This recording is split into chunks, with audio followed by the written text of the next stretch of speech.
Asia Tech Podcast with Graham Brown and Michael Waits. All right, we're live. This is Graham Brown and Michael Waits from Asia Tech Podcast. Hey, Graham, how you doing? Very good. Thank you very much. We are live in Shanghai, China. Wow. Exactly. Wow. So where have we been in the last, 7 days? Let me recount. Fukuoka, Japan. Tokyo. Bangkok. All right. So Bangkok, Fukuoka, Tokyo, Shanghai. So here we are. And we are with Huawei today. We've got a lot to talk about. Going to be a little bit different today. We're not doing this live stream on Periscope like we usually do.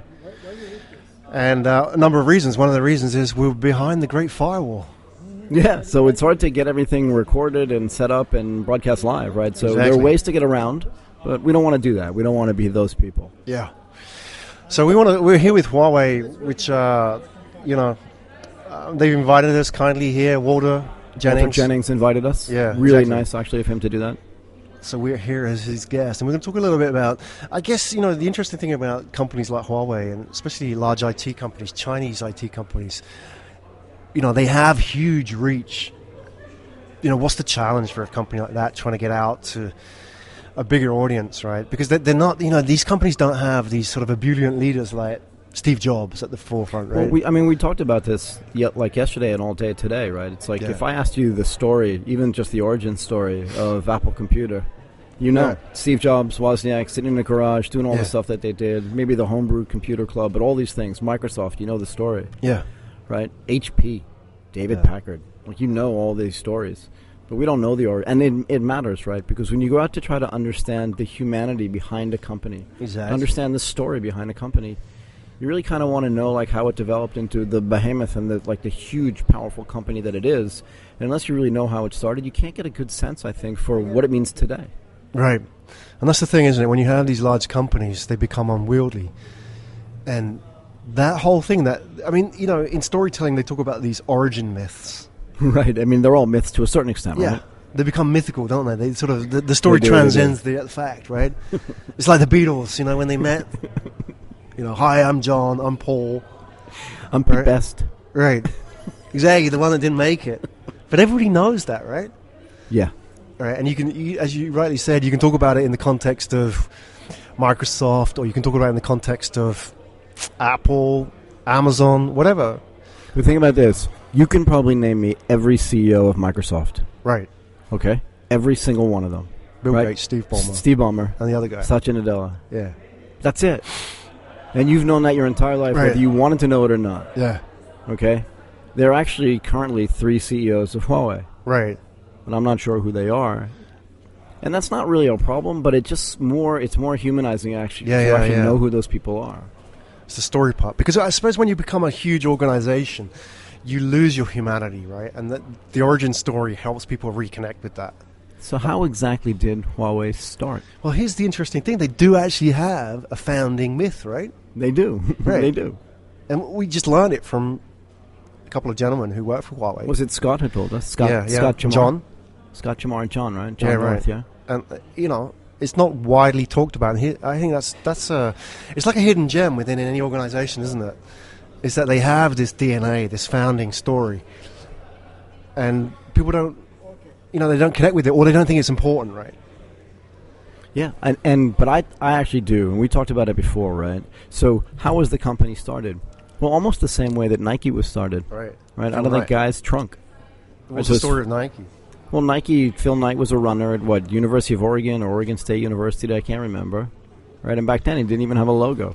Right. Do you remember the story about the logo? He paid some student like $20 or was it $12? $12? Something like that. There should have been a residual right. for every sneaker, a penny even.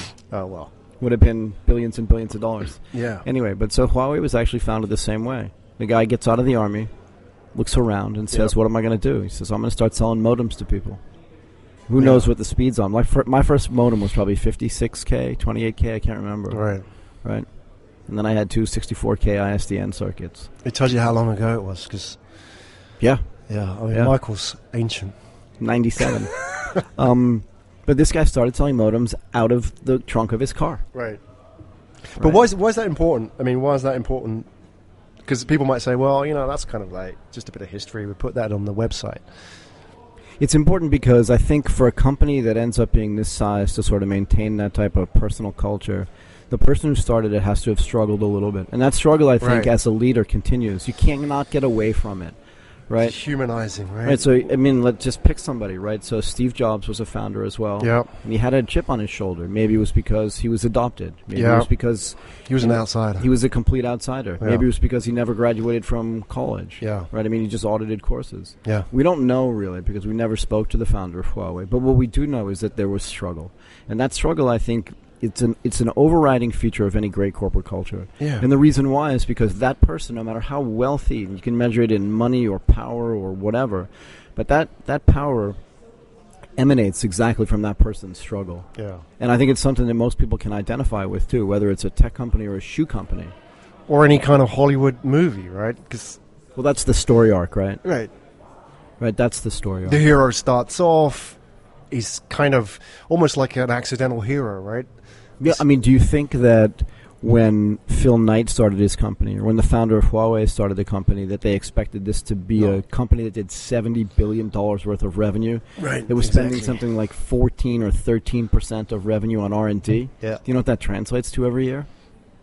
A lot of money. $10 billion a year on research and development. Right. But this is the other thing that the rest of the world needs to know outside of China, right? So there have been some issues with Huawei as a company, being able to get their technology into the U.S. market. And the reality is that from Huawei's perspective, at least in my mind, this is not their view, it's my view, is that they can probably do without the U.S. market. The global market for the things that Huawei makes, let's be fair, unlike a company like Apple, which is also a device company, but does not make the back-end technology, the switches and the super sophisticated gear that literally run the internet in countries like China, in the rest of Asia, in most of Europe, okay?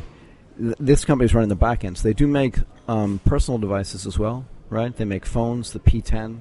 They make devices, right? The Mi 8, all these things, they make great devices. But that's not where the bulk of the revenue comes from, right? So they can do without the domestic market in the United States. They'd love to have it, for sure. And at some point, that'll change. But the thing is that not even the story of this company is out there. And I think that for us, coming here, right, Walter's desire to get us here is our ability to tell that story. Find the story. Find the story, right? Dig it up. And what do Polish you it. what do you think? What have we learned so far in the sort of day and a half that we've been here? You came in on Monday, right? Yeah, Monday So did I. afternoon.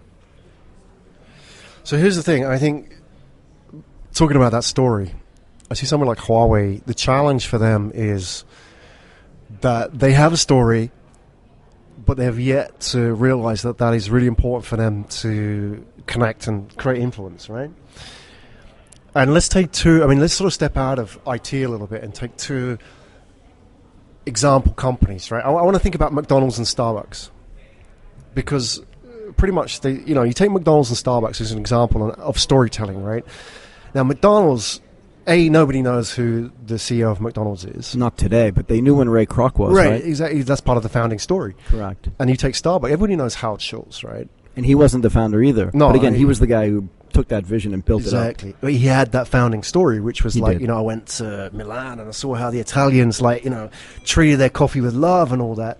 And here's the interesting thing now. I mean, everybody talks about McDonald's as being this, it's kind of like the fast food. It's the embodiment of everything that's wrong with fast food, right? But, you take any kind of, it's not the product itself, because Starbucks food, you take any one of those mochaccino, whatever. I mean, sell them separately outside of the Starbucks infrastructure, and then what happens to it? Well, it's like 1,500 calories in one of those things. No one's going to do that. So here's the thing. I think that it's purely example of storytelling, because Starbucks has told the right story, and it's continued to tell that story. You go into the store, you see the whole thing about the Arabica beans and all that kind of thing. But McDonald's has lost its story, and it's become this sort of faceless brand. It's just McDonald's story is this stupid, curly-haired clown. Right? I mean, it's a clown. It is a clown. It's a clown. So what is the story there, right? I mean, and, that's the challenge. It's like, you take a large IT company, what path do you tread? Do you tread the path where you spend billions on above-the-line advertising to get people's attention and influence? Or do you spend all that money on building a culture around the story? But here's another really interesting question. So, as an American, right, as a U.S.-born person, I can tell you who founded Kentucky Fried Chicken. Right. No, but seriously, So Hewlett could I. Packard. I'm not Dell American. Computer, as we used to say, it's in the name. Yeah. So that one's pretty straightforward. Amazon, right? Even eBay. Pierre Almadar and his wife, right? Like, we know the answers to all these things. So I would posit the question: is this a cultural thing, right? But it can't be purely Asian, right? Because we knew who founded Sony. The Toyota family put their name on the company, right? So Reng Zhengfei did not put his name on this company, right? Right, he didn't do it. So we know SoftBank, Masayoshi Son. Right, Masayoshi Son. We know all this stuff. So Alibaba, he's Chinese, right? I mean, Jack Ma. Yeah, Jack Ma. So is it a cultural thing? Maybe Huawei was founded so early. Right? This is a People Liberations Army former engineer who founded this company, right? So maybe back then the culture was a little bit different than today, and clearly Jack Ma is not a typical anything, right? So I'm just curious if it's like an Asian culture thing, or if it's an old-fashioned thing. You know, like we always say in the United States, right? Is this just because the Depression era thinking? Type of thing. Is this because he was just born in the But there's a lot of companies who came out of that era. I mean, Nokia is a good example, right? I mean, Nokia was around since the 19th century making rubber boots. Yeah, fair enough. And it had that founding story, which is all that sort of Finnish sisu thing, which is this resilience that you could take a Nokia 3 series and throw it off like a 10-story building and it would still survive, right? Yeah. So that was the founding story, but. So it's not kind of like a generational thing, I think. Maybe not. It's maybe not an Asian thing. It may be a combination of all those factors. But you take Jack Ma as an example. He was an English teacher. He speaks English, so he's kind of got that understanding of A, communication, and B, what the outside world is like, right? Yeah, I mean, I'd love to see a comparison in the revenue growth behind a company like Alibaba and Huawei, and just see like how much they dominate their space. I saw a statistic today, actually, outside of China, but still relevant, like the amount of retail sales that take place in Indonesia, right? So a country of 270 million people, not a small country, is like less than 1%, which just means there's so much room for growth there. I presume, China, obviously, there was never a large installed physical retail base just because the innovation here happened in the online space first, right? That's just the way the wealth distribution and the wealth growth happened.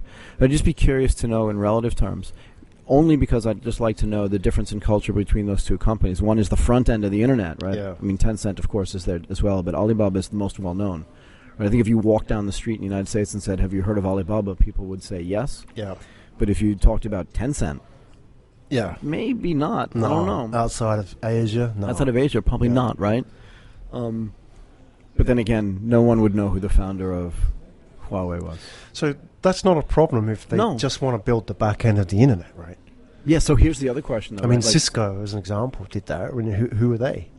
Yeah, I used to John Chambers, like maybe. Yeah. Maybe. I don't remember, though. That's a guess. Right. And probably not a very good guess. guess. But only knew that if you were on the internet, right? Yeah, fair enough. And I mean, I guess we knew who founded Intel because that guy was pretty famous, too. Yeah. But he was he's part of that whole sort of Microsoft story as well, right? Yeah, the whole Intel thing just sort of grew out because of him and Bill Gates did that thing. But the question for us, right, being here is, what's the story today? Yeah. Right, because this is the question that we asked, and we asked Scott that thing too, right? Like, what's the question? And I think Huawei's reached a point in its corporate sort of life cycle where they're really trying to figure out what their global story is. Yeah. Right? Yeah. And I think if you'd looked at it even 3 or 4 years ago, I mean, most people that knew anything about it outside of China would have said that they were a handheld device company. Yeah. Right? Competing with Xiaomi, competing with Oppo, competing with Apple, competing with Samsung. And yet none of those other companies make the back-end stuff. So it's like, how committed are they? And we don't know, right? We're still trying to find out what that story is. But how committed are they? Like, which business is the real business? Right? And then what does it do going forward? This is really key to my understanding of what that story is. Is it classic IoT? If we can even say IoT, is it smart cities? Is it smart devices? What are they doing in the AR/VR space? We see things from HTC. We see things from Sony, but we haven't heard any of that, not that I've seen announcements from Huawei in sort of the virtual reality space. If you think that this is going to be sort of the next level operating system, the next operating system for the next 10 or 15 years, that's going to drive a ton of innovation and not just entertainment, right? Not just gaming, But in everything that we touch, that whole augmented reality, virtual reality, mixed reality, since they're running the whole back end, very sophisticated, non-trivial technology, what are they going to do on the front end as well? And is that why they got into the device business? We don't know, right? And what we do know for sure, though, is that companies like Apple, companies like Samsung, companies like that are producing Vibe, they're all going into the AR and VR space. So what do we think, like one of the biggest technology companies, one of the most sophisticated technology companies in the world is going to do? I mean, what do you think? Yeah, well, I mean, the front end must drive the back end, right? Because in the integrated businesses, so Apple used to take a lot of flack in the old days for why you're running an integrated business, license the operating system, license this, that, and the other thing. In reality, today, your vertically integrated businesses, whether they're platforms like purely software or hardware and software, are the ones that are dominating. I mean, look at Google. It's not just a search engine, right? All this Google services, whether it's Sheets, Docs, all that stuff. They make phones. They make Android. They do all that stuff, and all of it feeds off each other, right? We talk a lot about the virtuous circle. So how does a company like Huawei build that virtuous circle? What's the story for the next 15 or 20 years? And I think that's what we're finding out. We're trying to find out when we're here. Right. So they could, I mean, you look at what Xiaomi's doing as an example, right? You know, they're trying to be that IoT company. Yeah, because they were building devices. So they came out with the phone. They had a crowdsourced way of sort of deciding what people wanted in the phone and for the manufacturer of that phone as well. And it had this sort of meteoric rise, and now it kind of fell off a little bit. Yeah. Right? And that, again, it could be because they don't run an integrated business. But like you said, they did try to build, toasters, refrigerators. They still are building all kinds of things, right? The Mi brand, right? Yeah. Even to like, plug sockets, right? Yep, plug sockets, everything. Yeah, right, little robots and all that kind of stuff. But that's hardware, right? It's hardware.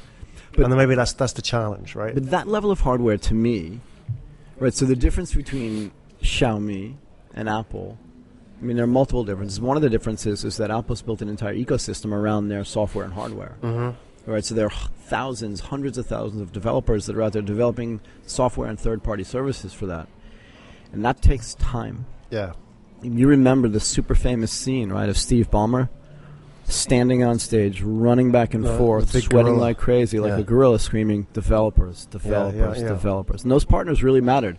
I mean, he was a bit insane, but that was part of his thing. But the reality is that building that ecosystem and having those partners support your business is what's going to keep people there and keep it sticky. Well, that's why I think it comes back to the founding story as well, that whole storytelling, because to get developers on board, they have to see the bigger picture. They have to see what the end game is. What is this all about? Right, and do they want to be part of that culture? Exactly. And it's easy. I mean, Apple was so easy because of that story, right? Oh, these guys are like us. There's two guys, building these HomeKit computers. Right, they were. Right. Have you ever seen an original Apple computer? You see the photos, the guys. The wooden things and the, So they're like us. They're one of us, right? And that's always the problem, right? So that's the challenge, because if they want to build an ecosystem, they're going to have to win people over. Right. So the question is, when you move out of your home market, when you move out of China, first of all, and when you move out of Asia, how do you do that? Right. So and what do you focus on? Because sometimes the problem with a company that's really big, right, is that there's no focus. Right. And that's one of the things we're trying to figure out when we're here is, what is that focus? And what is that story? Yeah. Right. So if you looked at some of the demonstrations that we had today, and this is not just our opinion. This is some of the chatter that we heard going around the floor today.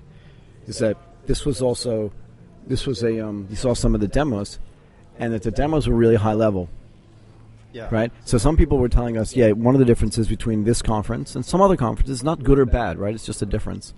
Is that if you go to some other sort of tech companies' conferences, you can actually look and touch and see and feel the product, right? Yeah. So ARKit may not be perfect, but maybe you can just watch somebody demo it for you, go into a room and see it later. Yeah. Or if you're at an IBM conference, right, you get to see some Watson demonstrations. Whether they're good or bad is indifferent, but you get to you get a visceral feeling for what they're like, right? So, and again, this conference goes on for 2 more days. Yeah. So this is just a first impression. But the question is, are people going to leave with this feeling of, now I know, now I can go tell this story? Yeah. And think about it. How many international press are here? Yeah. Approximately 200 or more. Yeah. There are a lot of people here to tell this story. And they're from all over the world. Do you remember last night when we went to the event? You want to talk the about pre-event event? Well, we should talk about it a little bit. We should talk about it a little bit because when we went to get our badges, right? The badges were arranged by country. That's right. They were. Yeah. And there must have been 30 piles. Yeah. I mean, it's amazing, really. Just from all over the world, people are coming to cover this. And I think that's just going to keep happening more and more. Well, it shows you the reach of a company like that. It has the resources to get people. Now, the question is can they convert that reach into relevance? Right, so what exactly? Yeah, that's where we're going with this, right? Right, that's exactly right. So how do they do that? How do they convince people? Because there's a theme going around right now, and that is, the next 5 years, there are going to be products, physical products coming out of China that are so popular that people are going to wait in line for them like they used to wait in line for the iPhone. So the question is, who's going to make those products? Yeah. Right? And I'm not talking about just the back end. See, the back end thing is really powerful, right? You own that. Maybe that's the beginning of the building of the vertical business, because a smart city is going to have to run on that back end, right? It's going to have to run on that software. That software is going to have to be non-trivial. It's going to have to be up 99.999% of the time. And it's going to have to continue to develop really quickly as well. Mm-hmm. But that's just for smart cities. There's IoT. What's going to happen? We talked about this almost a year ago now. Autonomous vehicles. All of the tech things are going to happen. If the bottom of the stack is weak, if that foundation is not strong, the top of it's just going to be really weak. It's going to topple over. So how are they going to build on top of that to get to where they want to be? So right? Let's ask the question, who has actually done this before? Whether it's in tech or in telco or IT, who has been in that position and sold a really good story, told a really good story even, such that they can go global? Because inside of China, everybody knows Huawei, right? Everybody. But outside, here's the challenge, because when you go to smart cities, you're now competing with everybody, right? Who's done that? I mean, Apple? Maybe, though. So Apple has this weird, Apple's like the BMW or the Porsche of the tech world. Right. You can argue that they make the greatest products. You can argue that they make the most sophisticated products. But you can also argue that their market share is still really low, even though their profit share is really high. Right. So before Porsche was taken over by Volkswagen, they were the most profitable car company. Yeah. It was the same in handsets. Apple was like 9% of the revenue, but 62% of the profit. Yeah, something really high, right? Yeah. So they've done okay there. But I think, these big tech companies, particularly platform companies, kind of end up being like the Roman Empire. They get really big, really strong. That doesn't end well. No, it doesn't end well, but it hasn't ended well for anybody. I mean, look at Hewlett Packard. They owned everything, and now they're nothing. Right. Right. What was their problem? What was their focus? Yeah. Right. So when you were a kid, you knew what Hewlett Packard stood for. Printers, but I mean, even before that, same as Kodak. We calculators, Kodak, machinery, Xerox, right? All these things, right? Yeah. And what they did. Well, Kodak is. You shouldn't even have brought that up because we can talk for hours about Kodak. Kodak invented digital photography. Yeah. But what did they do with it? They were too afraid of ruining a legacy business. They could have been a mobile company, right? They could have been everything, space, right? The first digital camera I saw was a Kodak digital camera, but the people that invented that internally couldn't get the support of their management. The key is, in any of these big companies, is what's your iPod? Yeah. And what are you going to do to destroy it before somebody else comes in and destroys it? Right. Again, that's just the most recent example. Right? I mean, IBM had this problem with the mainframes. They went out and watched Microsoft and Intel go out and build an ecosystem having them help, right? They licensed the operating system, and they turned one of IBM's biggest computers into a commodity.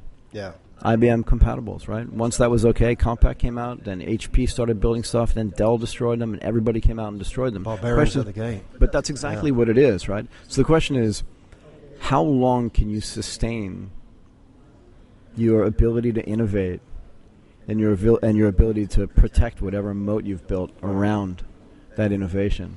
It's a good question, because no one's been able to do it for an extended period of time. Are these big companies able to innovate? Because I think here's the challenge, is that the way they innovate is by staying small, right? And the innovation comes from these small teams. I mean, even was it the MacBook team had 150 people? We've got this 150 people thing, right? There's a lot of research about why 150 people is the optimum size of any team, right?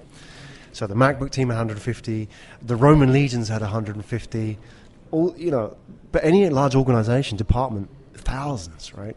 So so there's a couple of things going on here with Huawei. First is innovation, and maybe that comes from the outside, and they have to be the guys that build an ecosystem, foster an ecosystem, and create that platform for innovative startups, small developers to build innovation for Huawei?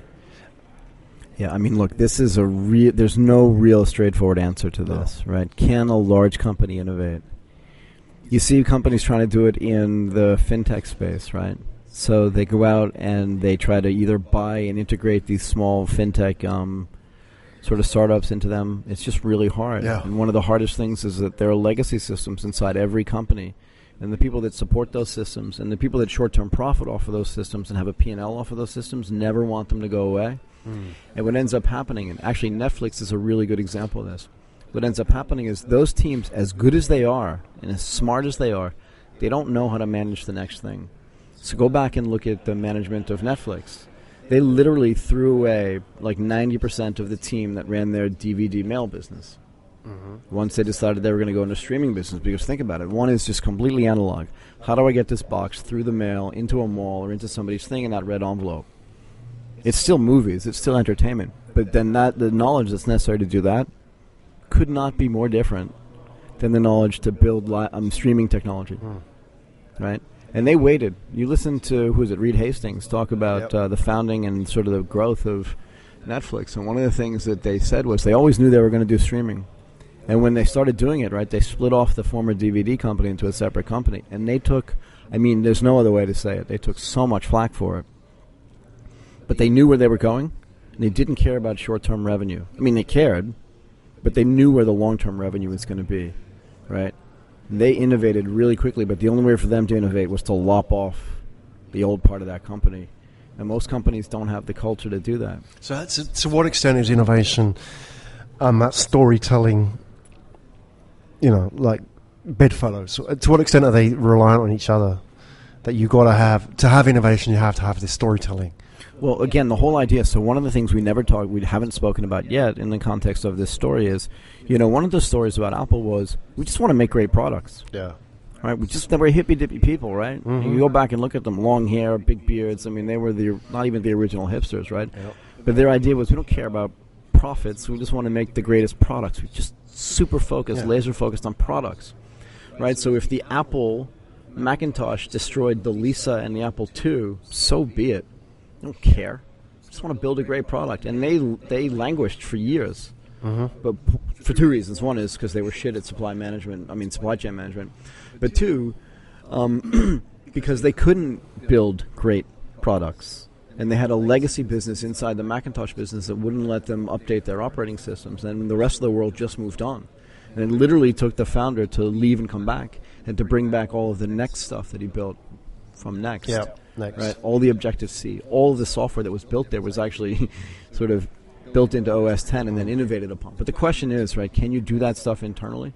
And what does the company's culture mean for that? So the question, again, for us is to find out internally at Huawei, what is that culture of innovation like? Because that's going to drive it too. But doesn't that go back to... Well, it does, though, right? So for a the guy selling the modems? Sure, because look at Nike. Nike has been the strongest, biggest, athletic wear company. It's just never stopped getting bigger. They innovated not only in the shoe space, in the wear space, in the golf space, in the talent space, in the tech space, in the marketing space.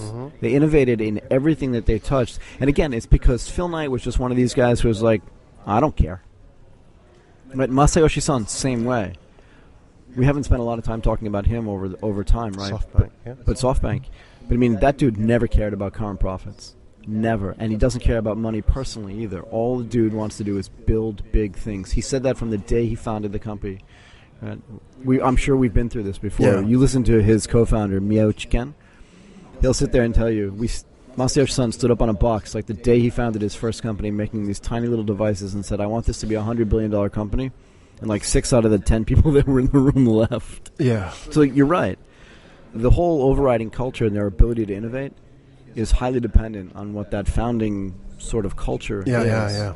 Right? There's to so much extent, all of what the company does as a result comes out of that. It's like a DNA, right? It's DNA of the organization. And if the company does something which it goes against what that DNA and that culture is, then it could work short term, but in the long term, like with Apple, it falls off, right? It creates resistance. It doesn't work. They water down their DNA people don't get it. It doesn't fit in the box properly. And things become difficult for them, whether that's innovation or marketing or influence or whatever. And look, it's a difficult lesson for management to learn. I mean, John Scully, right, who was the guy who actually got rid of Steve Jobs, and who was originally hired by Steve Jobs, right? The guy used to be at Pepsi. Couldn't get anything done. Not because he was a bad manager. He turned Pepsi at the time into a juggernaut, yeah? It's because his culture for managing, his culture for understanding innovation was very different. Yeah. Then they brought in Gil Amelio. Didn't work. The only thing that worked was bringing back the founder. Yeah. And there are some intricacies there that we're not talking about, but it's always easier when the company itself sort of maintains that embedded culture. Yeah. As long as that culture contains the ability to innovate, right? Now, we know that Huawei is an innovative company. You can see what they've done. You cannot grow from, a former army engineer selling modems out of the trunk of your car into a company with, tens of billion dollars of revenue without innovating. Now, the one thing we didn't talk about yet was, there will be people out there who think, and I say think, right, because maybe it was true at one point, that some of these really large Chinese technology companies are just copying things that other people have done in the past. Yeah. And I would make the case that depending on your country, and I think countries tend to be kind of arbitrary things anyway based on rivers and mountains, but I think your country's stage of development, its economic development, is heavily correlated with your necessity to copy other people's technology at any level of your development. But once you reach sort of parity or close to parity, what happens is you start innovating and forking and doing things that you never thought possible before. And I think Huawei's actually reached that point.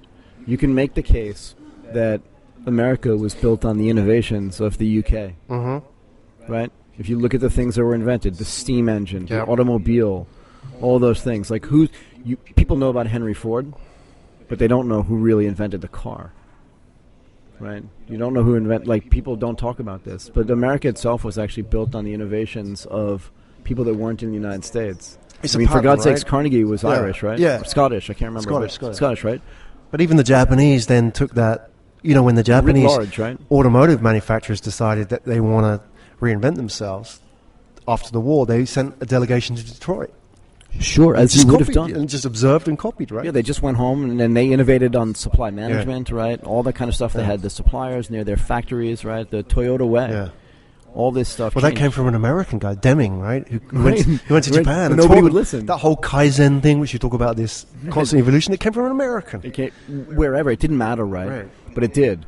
And they could have used it. All that kind of stuff could have been used. But again, the auto companies in the United States had the same problem that all large organizations have. Yeah. This is the way we do it. This is the ratio of humans to whatever that we have to get done. And then when another person says, hey, look, we're going to build our suppliers in the same town right around us, we're going to give them incentives to be as efficient as humanly possible. We're going to do on-time ordering from them so they'll only make a product and deliver a product for us if we have an order for it to make a full automobile. That whole concept, right, of on-time manufacturing was talked about way before the Japanese did it. And interestingly enough, the Americans went back and then tried to study it later to try to figure out where it came from and then realized it came from them or it came from somebody in their midst. But again, once you build it, it's hard because you have legacy systems. If your supplier is not within 4 miles of your business or some such thing, it's hard to do that on-time manufacturing. That's just one example of it, right? Sony was the same way. They didn't invest the transistor. It took them until the 70s to invest something like the Sony Trinitron. Yeah. But things move more quickly today, right? And you can moan about the fact that Chinese companies copied U.S. or European companies, or you can just get used to the fact that they're going to start out-innovating you. Yeah. And Huawei is going to do that if they haven't already started doing it. I mean, look at the music industry. Any famous artist is some form, hand-me-down from the person that came before them, right? Nobody was an original, right? Everybody just took a bit, improved on it, and it's the same with what we're doing now in technology, right? To say that somebody was a pure maverick, I mean, nobody started from zero, right? No, and nobody succeeds alone either. Exactly. And if standing on the shoulders of giants, right? Well, but even Steve Jobs did say, what was it? All great artists steal or something. I can't remember what the exact quote was, but something like that, right? Exactly. But again, once you steal that and you make it your own, you fork it, then you start innovating. Yeah. And I think Huawei's reached the point, actually, and not today, but prior. It's coming. Yeah. It's definitely coming. Yeah. And then they're going to do things that people won't expect. right, in their home market. So I was talking to somebody inside the company today, and obviously they're going to have their own view, right? And that view is going to be slightly skewed towards goodness rather than badness. But I said to them, look, they run the entire internet, the back end, the pipes in China and in Eastern Europe. And they waited for me to say, and Europe, and South America, and the rest of Asia. Uh-huh. They just waited because they just looked at me like, you haven't even talked about half the story. So I think what people are going to find out is that innovative culture that was built from the get-go is still happening today, right? So, again, getting back to this, it's like we want to find out over the next 2 days, what is the overriding story for the future? Yeah, exactly. It's a challenge, isn't it? Because I think sort of going back to where we started is that sometimes if you work within the organization, you are unaware of that story and its importance. You may know what the story is, but you're unaware that is how the meaning of the organization is translated to people on the outside, right? Because everything on the inside is known. It's all common knowledge. It's like, it's fact. We know this stuff, but outside we don't. So that's kind of what that's where the work comes in, because, and I see these people who work in communications in Huawei, and I think they're at a great position because they really need to drive that. They need to, you talk about this sort of, we're at this arc now with a company like Huawei where they're now having to get into this different type of innovation where they're not just copying what other people are doing, they're now going to be at the head and driving things forward. How do you then do that? And this is where I think communications plays a huge role, not just necessarily in getting the message out there, but connecting with people. Real influence is about getting the story out there. Because I suppose the parallel, take a company like Samsung. Samsung's been hugely successful purely without even portraying that story to anybody, right? I mean, nobody knows who the CEO of Samsung is. Same thing. Any non-Korean. Same thing. So, but Samsung is not a guaranteed, right? They're no, and they had big problems, right? So, but Samsung as well they're not vertically integrated in the same way, right? They do make a ton of different products, not so focused. They do like 1,000 different things. But remember 2 years ago when they came out with, was it the Galaxy S7, was it? It caught on fire. Yeah, the 8, 7, you're right. Right. So is it possible to build a company like that without a story? Because Samsung has shown that up to a point it's possible. Well, where are we with that? Do they need that story to make it go I mean, they are global. They're one of the biggest advertisers in the world. They sponsor every single sports event, headline, everything. So Samsung, from a market, from a market share perspective, was the largest seller of phones and smartphones in the world. Right. Now they made everything from flip phones, candy bar phones, all the way up to sort of, glass and aluminum phones. But Samsung was in a unique position that Huawei's not in today. And that is that Samsung was also the supplier for all of Apple's, right, for a lot of the parts that went into Apple's products. So they knew what the designs were before those designs were actually announced. Yeah. It wasn't too hard for them to go out and pretty much copy them wholesale. So why can't... Well, because they could do that, but remember, Samsung actually had access to all of Apple's designs prior because they were the ones doing some of the manufacturing and supplying some of the parts, right? So whether it was the chips or the shaping, all that stuff, they saw what some of these things were going to look like. It wasn't hard for them to copy, and they also had the tailwinds of Android behind them, right? Yeah. And they were the first people to figure this out, right? As opposed to moving to Symbian, which a lot of people did back in the day because Nokia was still really powerful. We forget what BlackBerry was like back in 2007. BlackBerry's biggest profits were probably in 2009 or 2010. They fell off a cliff in 11 and 12. Yeah. Okay, so Samsung was in a slightly different place. And back then, Huawei wasn't ready to do that. But again, now they've reached the point where they're going to innovate. And the real question is, now that they've built a PR structure and a communication structure, it's now time for them to actually go out and start doing this. And I think Connect, which is what we're participating this time, is actually one of the ways to do that. And now the question is, if there are 20,000 people at Huawei Connect this year, there were only 15,000 people, I say only, kind of tongue-in-cheek, last year, right? The question is, again, how does that message get out, right? And what is the message that people are actually going to get from that? You taking pictures? Yeah. Just as Michael's talking, I'm ready to take a selfie. You kind of have with to my new Huawei phone. Yeah, your new Huawei phone. It's a great idea. Oh, yeah. And remember, I think Huawei exists in a different world than Samsung used to exist, right? So the question really is, are they going to build that completely integrated business? Or are they just going to focus on their back-end, really sophisticated devices? And when we talk to people here, I think, someone actually said to us today that the phone business and the device business was like an add-on business. Yeah. I think it has to be more than that, actually. Well, it may be an add-on in terms of profitability, but in terms of revenue, just for sure. But again, the value brand value matters. Exactly. I mean, it's the same with Amazon, right? Are books the most profitable aspect of Amazon? Probably not. No way. Exactly. But without books, it'd probably be nothing, right? But again, it's almost like I like to use Wimbledon as an example of this, right? You go and you ask anybody, even I bet like people that have been watching the Wimbledon tennis tournament on TV, where is it held every year? Oh, it's at the Wimbledon Tennis Club. It's got to be. It's right down the street from the Wimbledon pub and the Wimbledon hamburger shop. But that's not where it is. But what they've done over time is build that brand. Yeah.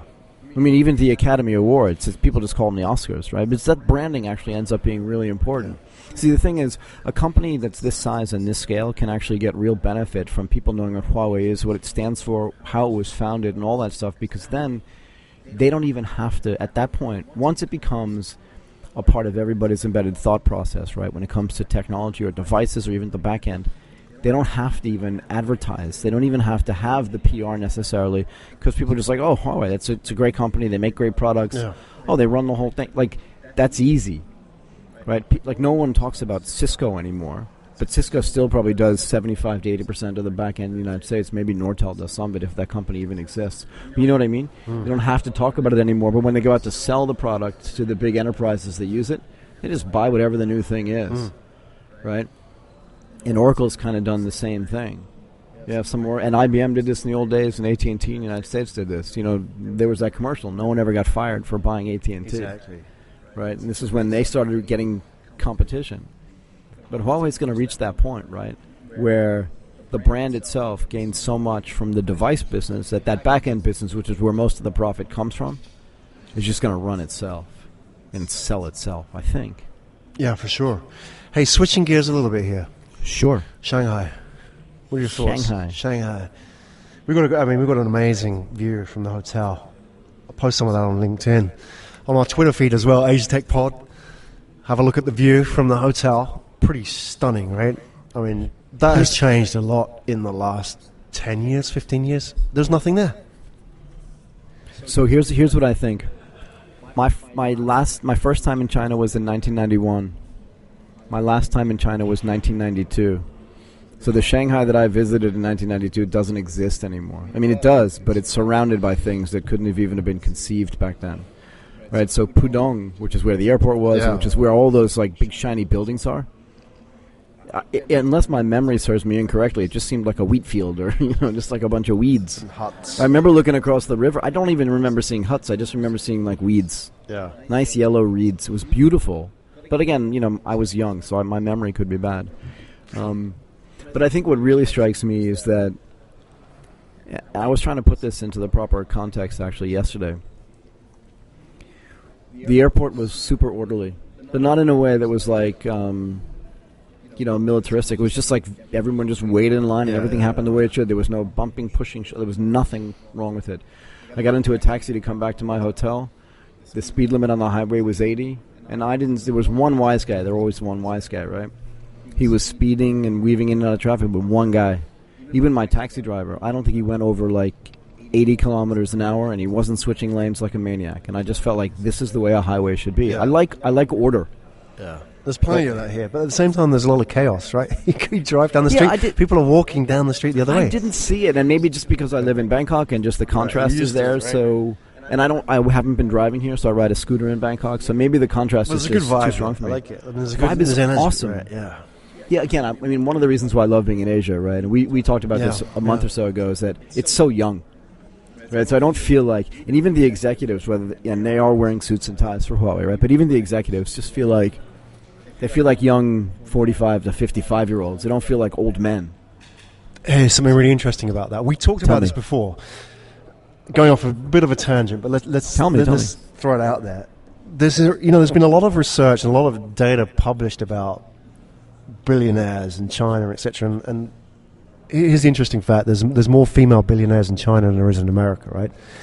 But is that true? Yeah, that's the data, right? I mean, we have to dig. Somebody can tweet us if this is not true, but that's what I believe. But here's the interesting thing: speaking to one of the communications people at Huawei yesterday. So Huawei has a board of 17 people. Oh, right, I remember. Right, go ahead. Of which how many? Four are female.